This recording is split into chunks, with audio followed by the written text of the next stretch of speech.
Hello, everyone. My name's Anna Pechorina. Welcome to my new course called Critical Reasoning, the Basics. This is an introductory lesson, and here's a short plan of what we're going to do today.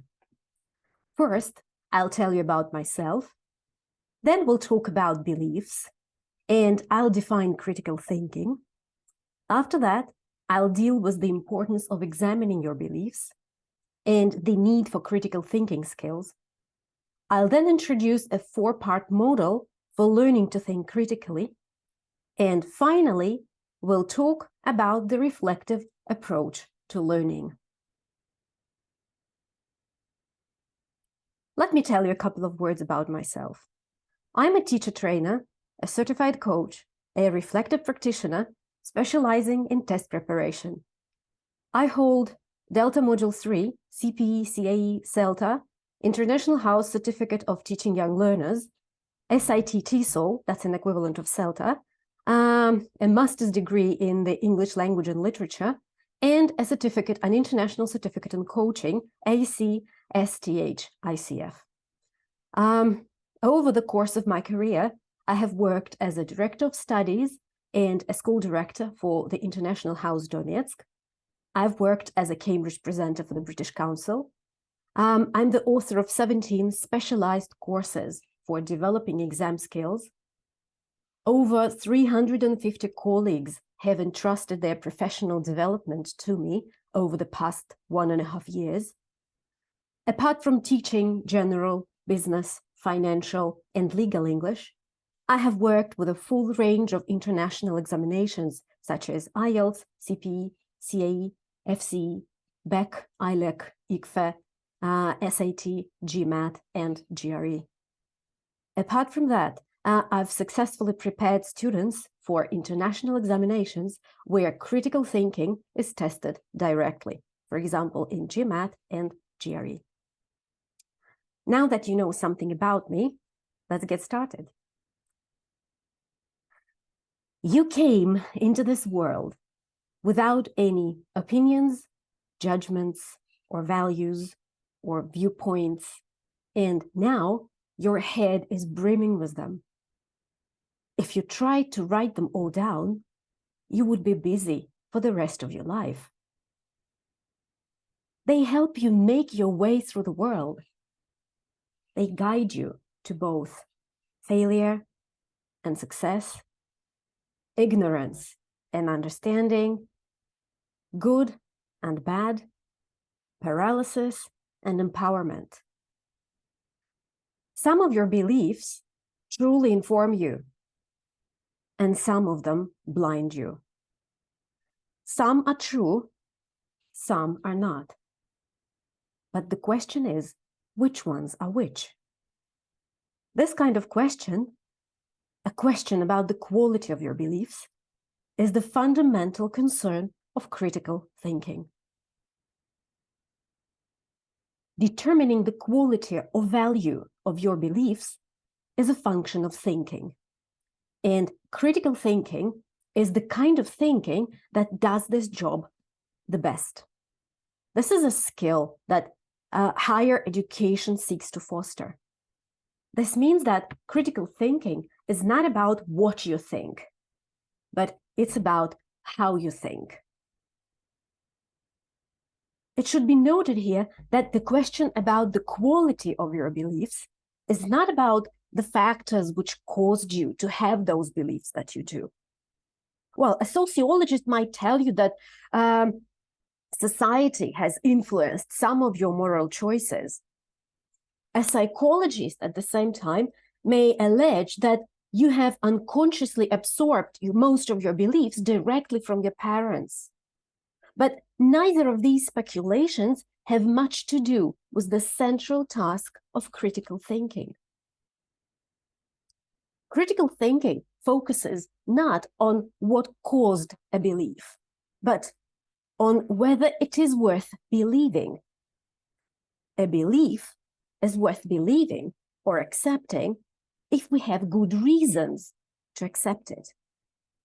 the better the reasons for acceptance, the more likely the belief is to be true. Critical thinking offers us a set of standards that we can use to assess the beliefs and determine if they are supported by good reasons. After all, we want our beliefs to be true, to be good guides for dealing with the world around us.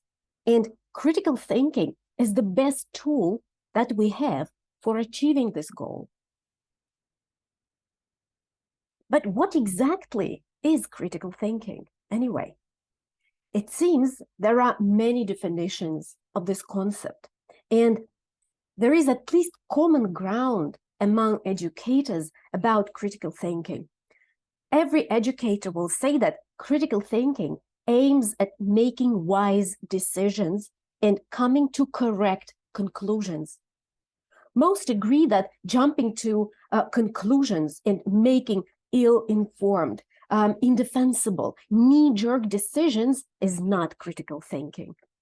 When we think critically, we also evaluate the outcomes, the results of our thinking process. How good a decision is, or how well the problem has been solved. Critical thinking also evaluates the thinking process itself, the reasoning that went into the conclusion that we've arrived at, or the kinds of factors that we've considered in making a decision. Of course, critical thinking involves logic. Logic is the study of good reasoning or inference and the rules that govern it. But critical thinking is broader than logic, as you can see here on the diagram, because it involves not only logic, but also the truth and falsity of statements, the evaluation of arguments and evidence, the use of analysis and investigation, and the application of many other skills that help us decide what to believe or what to do. Ultimately, what critical thinking leads to is knowledge, understanding, and, if you put these to work, empowerment. Critical thinking also enables problem solving, active learning, and intelligent self-improvement. Despite the fact that some critics have claimed that critical thinking is just a fad that will surely go out of style, it has a very long history in psychology and education. John Dewey, the pioneering American educator, identified learning to think as the primary purpose of education back in 1933. The whole idea of influencing the way people think may seem scary to you. It suggests the terms like mind control and propaganda, or perhaps even Big Brother, like in one of Orwell's novels, 1984, who knew what you were thinking. In reality, though, critical thinking is an antidote to the kind of mind control that worried Orwell. In large measure, you know that our lives are defined by our actions and our choices. And our actions and choices are guided by our thinking. So our thinking had better be good. Although the ability to think critically has always been important, it's a vital necessity for the citizens of the 21st century.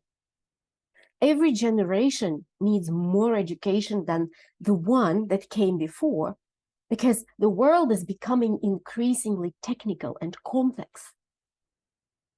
People are required to make multi-step operations, manipulate abstract and complex symbols and ideas, acquire new information efficiently, and remain flexible enough to recognize the need for continuing change and for new paradigms of lifelong learning.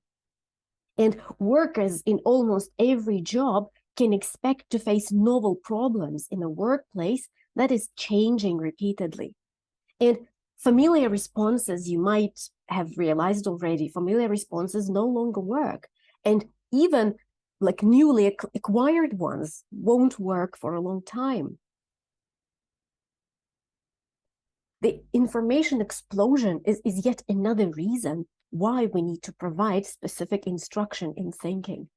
And we now have an incredible wealth of information available, quite literally at our fingertips. And the quantity of data that's available is overwhelming, which creates a paralysis of analysis as we make choices about how to select information from this ever-expanding database. And relevant, credible information has to be selected, interpreted, digested, evaluated, learned, and applied, or it is of no more use on a computer screen than it is on a distant library shelf. We cannot think intelligently about the myriad of issues that confront us. Then we're in danger of having all of the answers, but still not knowing what to do with them and not knowing what they mean. So the most competitive intellectual skills for the 21st century are the abilities of knowing how to learn and knowing how to think clearly. The market is oversaturated, so the level of competition is very high. And the person who has this competitive advantage is the winner. At the same time, almost every day we're hit by a blizzard of assertions, opinions, arguments, and pronouncements from all directions.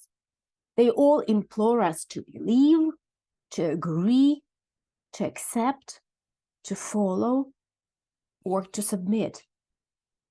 If we care whether our choices are right and if our beliefs are true, if we want to rise above this blind acceptance and arbitrary choices, we must use the tools provided by critical thinking. Of course, we always have the option of taking the easy way out. Yeah, we can simply adopt other people's beliefs, statements, viewpoints, because they make us feel so good about ourselves. But then we lose control over our lives and let the wind take us wherever it will, as if we had no more say in the outcome than a leaf in a storm. Then a consequence of going with the wind is a loss of personal freedom. If you passively accept beliefs that have been handed to you by your parents, your culture, your teachers, then those beliefs are not really yours. If they're not really yours, and you let them guide your choices and actions, then they are in charge of your life, not you. Your beliefs are yours only if you critically examine them for yourself to see if they are supported by good reasons. To examine your beliefs in this way is to examine your life, because your beliefs in large measure define your life. The great philosopher Socrates says it the best: the unexamined life is not worth living. In a very important sense, critical thinking is thinking outside the box. Yeah, because when we passively absorb the ideas that we encounter, when we refuse to consider any alternative explanations or theories, when we conform our ideas to the wishes of the group, when we let our thinking be controlled by bias, stereotypes, superstition, and wishful thinking, we are deep, deep in the box. But we rise above all that when we have the courage to think critically. It's difficult to imagine any area where the ability to think critically is not needed. Yet few of us have ever received explicit instructions on how to improve the way we think. Traditionally, our schools have required students to learn, remember, make decisions, analyze arguments, and solve problems without ever teaching them to do so. Well, there has been a common misconception, a common assumption that adult students already know how to think. Research has shown, however, that this assumption is wrong. You might know this from your experience as well. There is a model for critical thinking instruction, which was proposed by Diane Halpern. It consists of 4 parts. The first stage is explicitly learning these skills of critical thinking. At the same time, developing the disposition for effortful thinking and learning. Then we need to direct our learning activities in ways that increase the probability of trans-contextual transfer. And finally, it's important to use metacognitive skills to monitor the process and its efficiency. Let's consider each of these parts in turn.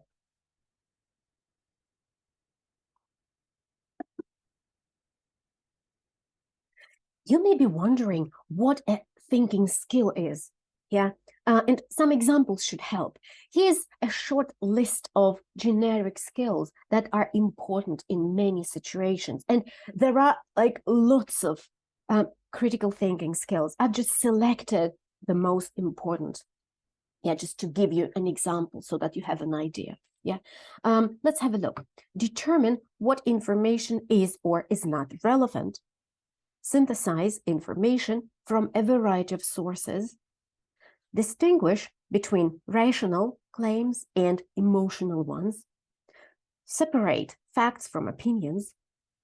Seek out contradictory evidence. Spot deception, holes, and logical flaws in the arguments of others. This one's immensely interesting. Present evidence in an order that contributes to a persuasive argument.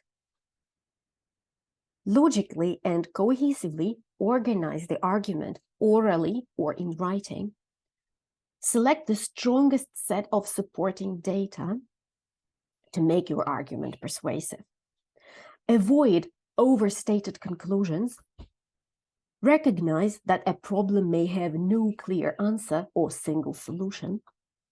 Understand basic research principles. So there are a lot more. This is just like a small group of them, just to exemplify. Very often, there is an important distinction between what people can do, as you've just seen, so that was the list of typical critical thinking skills, and what people actually do. This is called the performance competence distinction. It is of no value to learn a variety of critical thinking skills if you never use them. Many errors occur not because people can't think critically, but just because they don't. One of the major differences between good and poor thinkers, and correspondingly between good and poor students, is their attitude. No one can become a better thinker just by reading a book or even by learning a set of thinking skills that would be useful. An essential component of critical thinking, and this is also true for any type of learning, for teaching any course, for learning in general, is developing the attitude or disposition, like a certain disposition. And attitude is, if you just look at this picture, is a little thing that makes a big difference. Because attitude is sometimes something that can help you to improve your performance, but sometimes it can ruin everything. Yeah, because it can be about the wrong attitude, which spoils the progress. And attitude is as important as developing thinking skills. Numerous studies confirmed that students who have the right attitudes toward critical thinking showed the greatest gains from critical thinking instruction. And a critical thinker, as well as any successful learner, will exhibit the following dispositions or attitudes: willingness to plan, flexibility, persistence, willingness to self-correct, admit errors, and change your mind when the evidence changes, and being mindful. We'll deal with each one in detail now. Willingness to plan. If everybody thought before they spoke, the silence would be deafening. That's a nice quotation. Planning, the invisible first step in critical thinking, is essential. But with repeated practice, anyone can develop the habit of planning. Planning is important in every type of learning. So this is often self-explanatory, so I won't deal with this one in great detail. Flexibility. Let's consider the difference between closed and open mind. Closed mind is characterized by rigidity and dogmatism. A person, a learner with a closed mind, responds negatively to new ideas by stating, "Oh, that's the way I've always done it." Another common retort that shows the unwillingness to consider new ideas is the well-worn phrase, "If it ain't broke, don't fix it." This sort of close-minded response cuts off consideration of new ideas.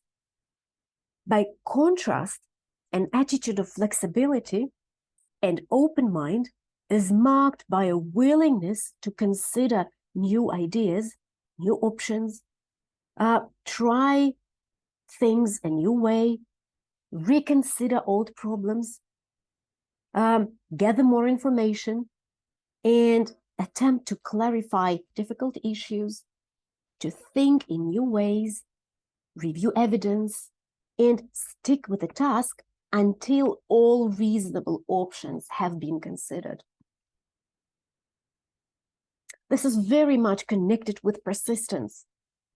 Like in any type of learning, you may be disappointed if you fail, but you're doomed if you don't try. The importance of persistence to academic success can hardly be overestimated. Closely related to persistence is the willingness to start and engage in a thoughtful task. Some people look at a seemingly difficult task and opt not even to begin the thinking process. Yeah. They're defeated at the very start. Others will start working on a task and stop before it's completed. Good thinking is very hard work that requires diligent persistence. Critical thinking is usually effortful. It can make you as tired as any other type of physical labor, but it can be so much more rewarding. Willingness to self-correct, admit errors, and change your mind when the evidence changes. This is so important as well. The greatest mistake a man can ever make is to be afraid of making one. We all make mistakes, right? In fact, creative thoughts and actions would not be possible if we were unwilling to make mistakes, at least some of the time.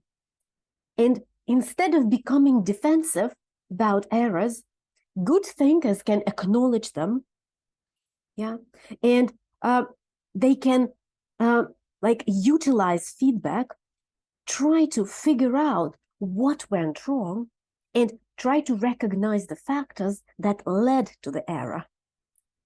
They also recognize ineffective strategies and then abandon them in order to improve the thinking process.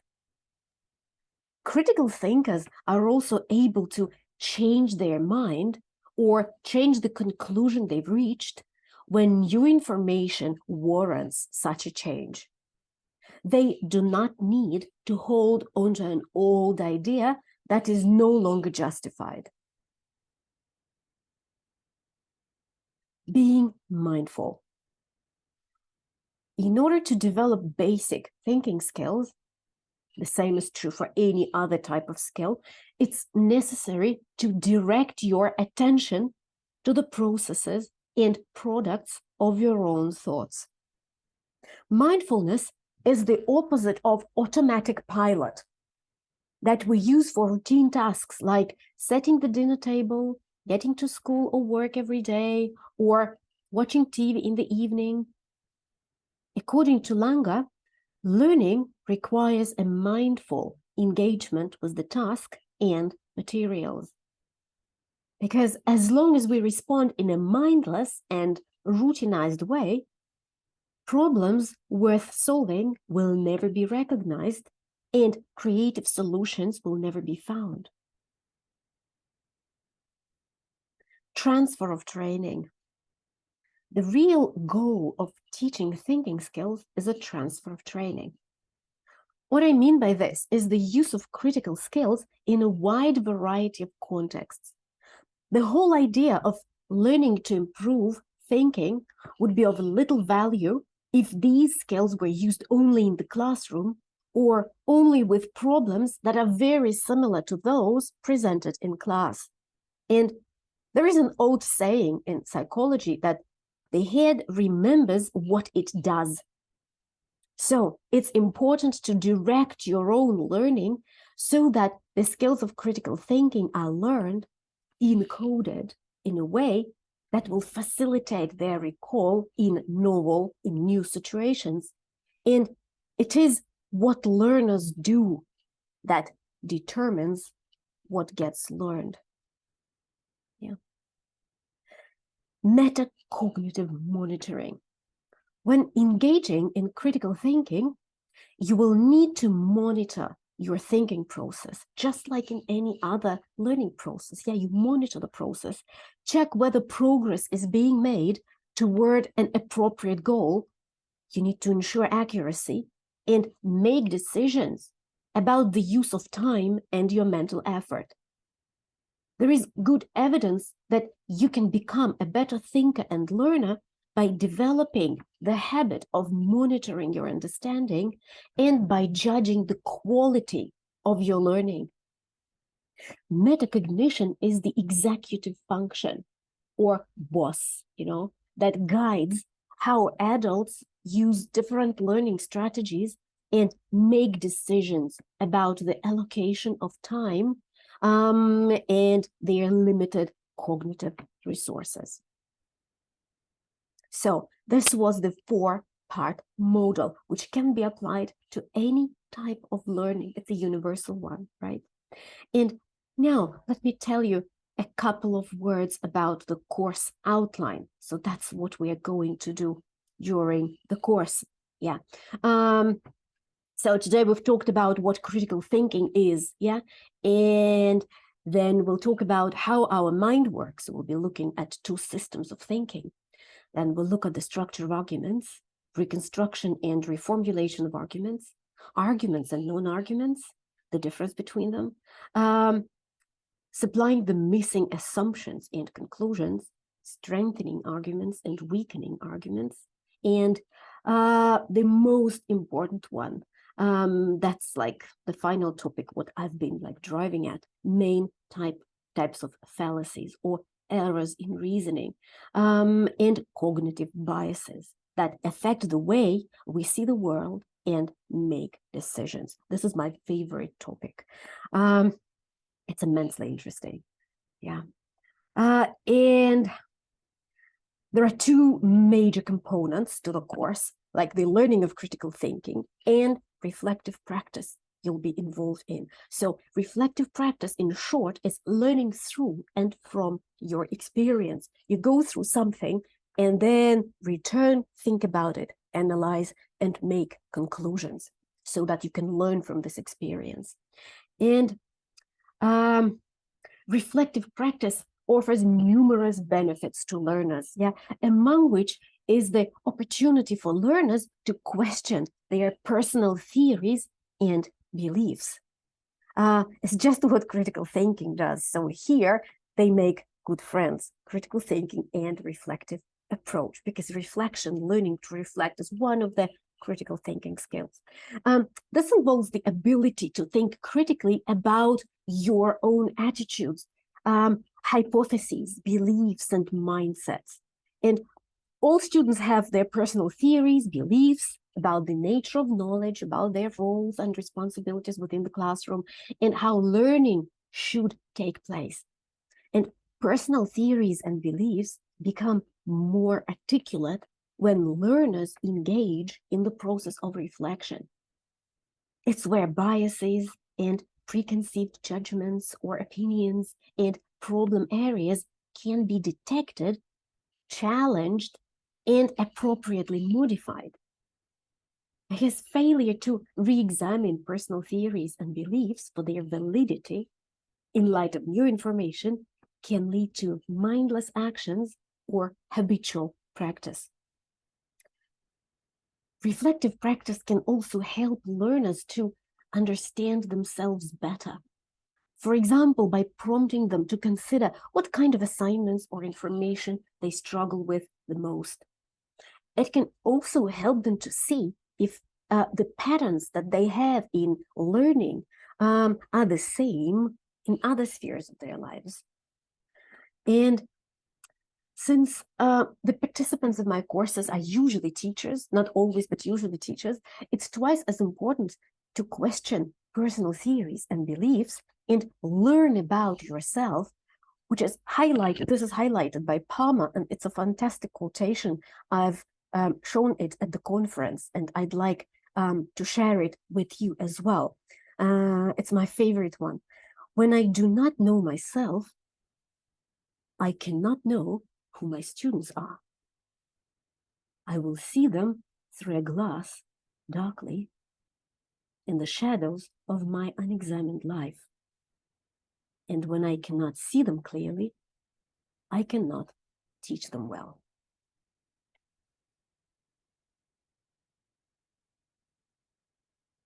Thank you so much for your attention. See you in lesson 1, where we're going to talk about the structure of arguments. Have a nice day. Bye-bye.